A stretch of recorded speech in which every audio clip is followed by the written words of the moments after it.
السلام علیکم۔ شروع کرتا ہوں اللہ کے نام سے جو نہایت مہربان اور رحم کرنے والا ہے۔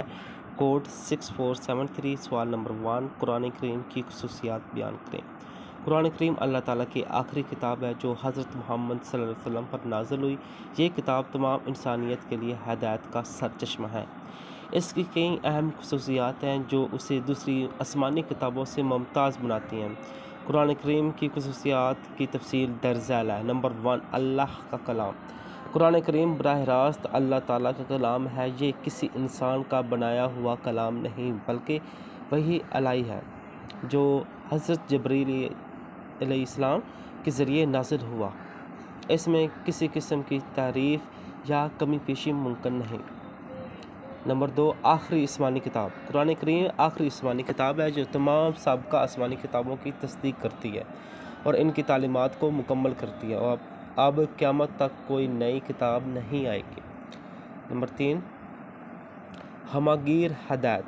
قرآن صرف مسلمانوں کے لیے نہیں بلکہ پوری انسانیت کے لیے ہدایت کا پیغام ہے۔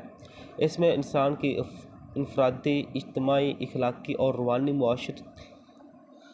معاشرتی اور سیاسی زندگی کے تمام پہلوؤں کے لیے رہنمائی موجود ہے۔ نمبر 4، محفوظ کتاب۔ اللہ تعالیٰ نے قرآن کی حفاظت کا ذمہ خود لیا ہے۔ 1400 سال سے زائد کا عرصہ گزرنے کے باوجود اس میں کوئی تبدیلی نہیں آئی، نہ ہی کوئی اس میں تحریف کر سکا۔ نمبر 5، آسان فہم۔ قرآن کریم ایک ایسی کتاب ہے جسے سمجھنا آسان بنایا گیا ہے۔ اللہ تعالیٰ نے فرمایا، یعنی اور ہم نے قرآن کو نصیحت کے لیے آسان کر دیا ہے، تو کوئی ہے جو نصیحت حاصل کرے۔ نمبر 6، اعجاز مطلب معجزہ۔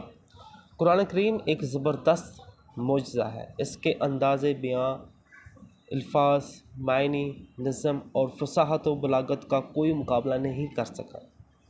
عرب کے بڑے بڑے فصیح و بلیغ لوگ بھی قرآن کی مثال ایک صورت لانے سے قاصر تھے۔ نمبر 7، ہمیشہ کے لیے قابل عمل۔ قرآن کریم ایک ایسی کتاب ہے جو ہر دور، ہر قوم اور ہر معاشرے کے لیے قابل عمل ہے۔ اس کے احکامات اور اصول وقت کے ساتھ ساتھ پوشیدہ نہیں ہوتے بلکہ ہر زمانے کے لیے موزوں رہتے ہیں۔ نمبر 8، سچا اور مکمل علم۔ قرآن کریم میں جو باتیں بیان کی گئی ہیں وہ تمام حقیقت پر مبنی ہیں، چاہے وہ ماضی کی خبریں ہوں، مستقبل کی پیشن گوئی ہو یا سائنسی حقائق، سب کچھ سچ اور درست ثابت ہوا ہے۔